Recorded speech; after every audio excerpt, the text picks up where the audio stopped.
My name is Cynthia Evans with Simplifying Social Security.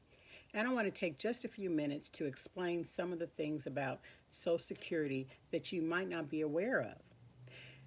One of the main questions I received when I was working for Social Security was why should we pay into this system? Uh, it's not benefiting me. How is it going to benefit me? I could use this money for something else. But let me give you some examples and some reasons why it is so important for you to pay into Social Security, whether you're a waged employee or if you are self employed. It is very important because this has some benefits that other things that we have in our society they do not offer. First of all, when you work and you pay into Social Security, you are covering yourself for future benefits, not just retirement, which is what most people believe and think of when they think of Social Security, but also Medicare, medical insurance. Sometimes when you get older, it is more difficult to receive uh, insurance, medical insurance especially. But when you're working and you're paying into Social Security and you're in your 20s and 30s and 40s and 50s, you're not really thinking about those things that might happen when you're in your 60s, 70s, 80s, and above. But when you have Medicare, now sometimes, yes, of course, it does not cover everything, but it is insurance that will cover some very important issues that might come up in your future. And you're not aware of that. But if you work enough and pay into Social Security, you can receive Medicare. For most people, it is at age 65 when they are eligible for the Medicare benefits. There's also disability. When you work and pay into Social Security, you're eligible for disability if that is an issue that comes up in your future. Now, a lot of times we're not even aware that this might be something that might occur in your future. Disability happens at any age. So when you look at what's a benefit of working and paying into Social Security, think about disability. That is something that you are paying toward if that event occurs in your life. Also, just don't think of yourself when you're thinking of filing for benefits or when you're thinking about paying into Social Security. You may never live to see your retirement age or disability benefits. But what about your family? What about those that might be eligible for benefits if something should happen to you? We're talking about survivor benefits. So if you are working and paying into Social Security, think of it as an investment in your future and in your family's future as well, medically, and is also for monetary situations. Also, benefits for families. Well, who's eligible? That's another area that you're looking at.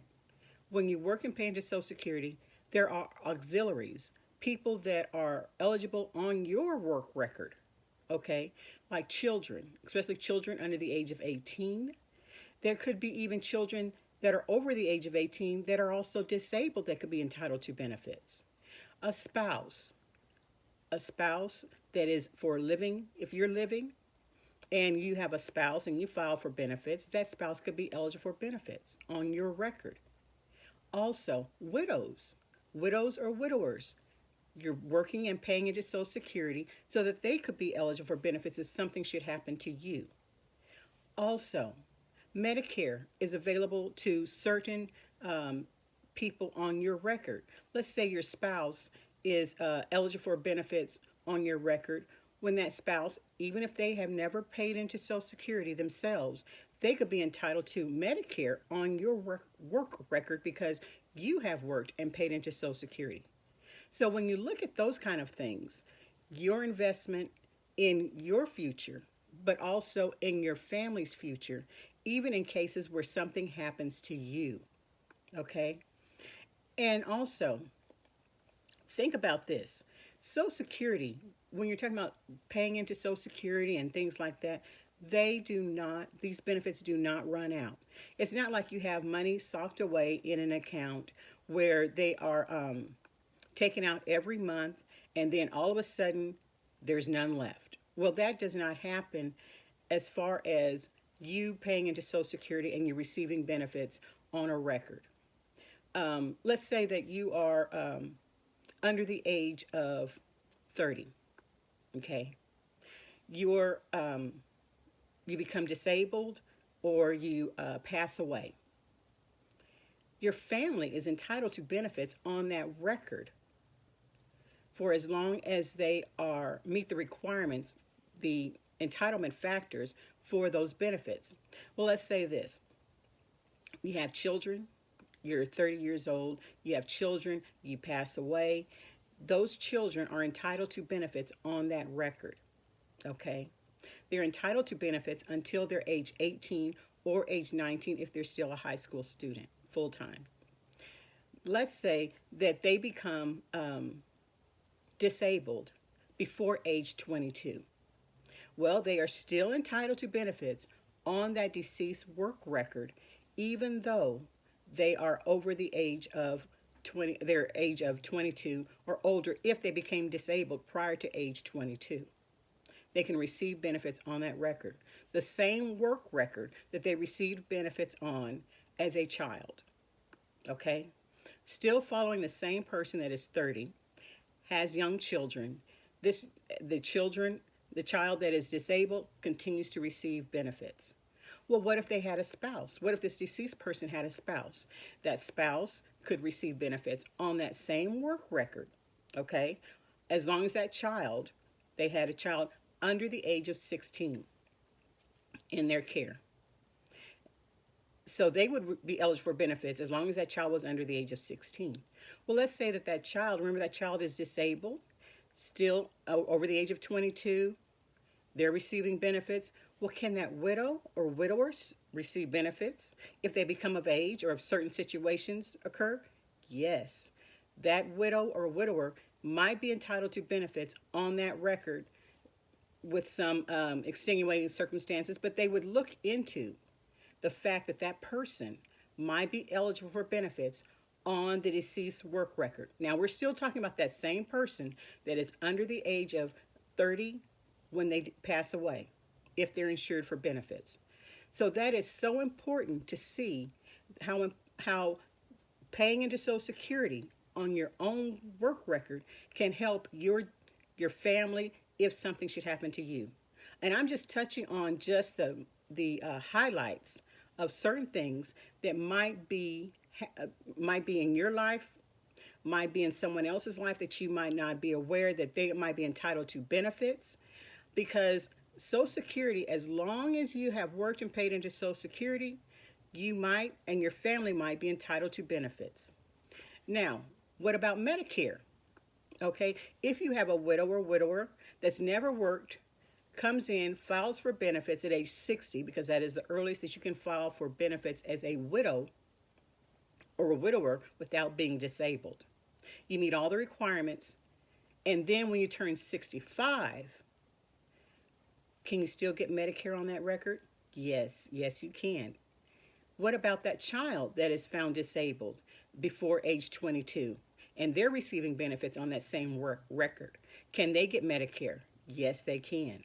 So you can see how important it really is for workers, whether you are a wage employee or you are self-employed, to work and pay into Social Security so that not only for yourself, but also for the survivor benefits or benefits for your family in the future. Now, when you see all this,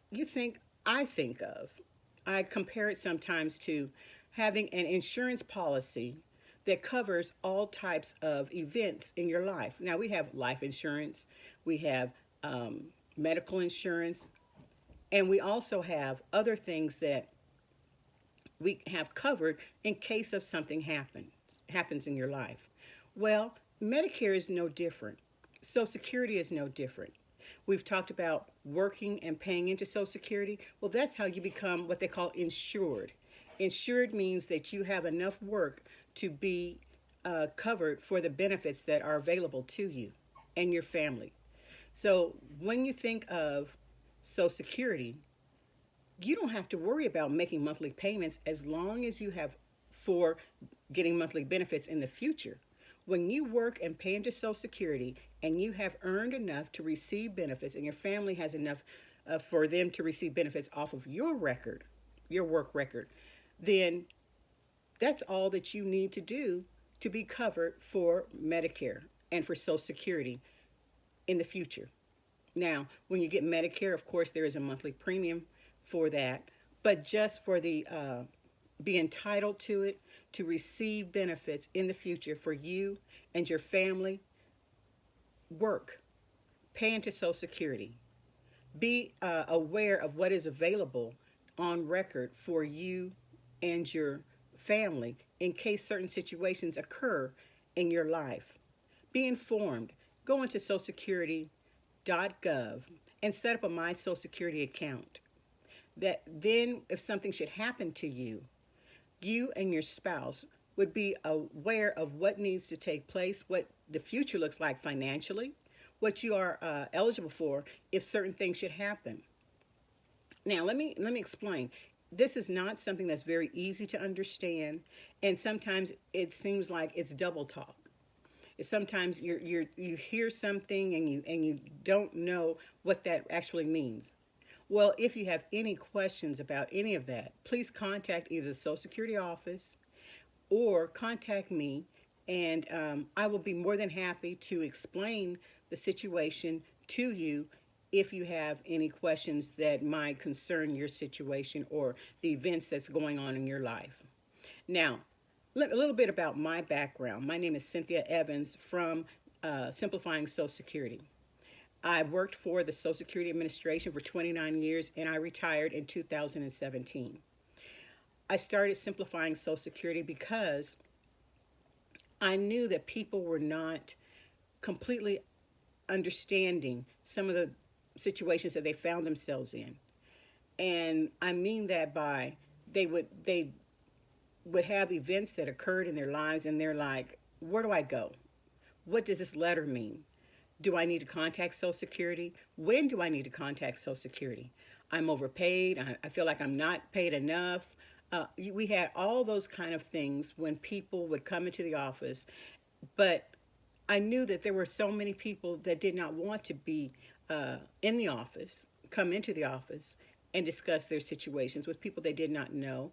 The most complaints that I did receive when I was with the Social Security Administration is that they would feel like I have to explain myself over again. Isn't there just one person that I can talk to and get one answer and then knows my case? Can I talk to the person that took my initial application? Sometimes yes, sometimes no. But what I offer is that I offer people the opportunity to talk to one person that knows your claim from the beginning to the end. Someone that knows your situation. Someone that will walk you through the process.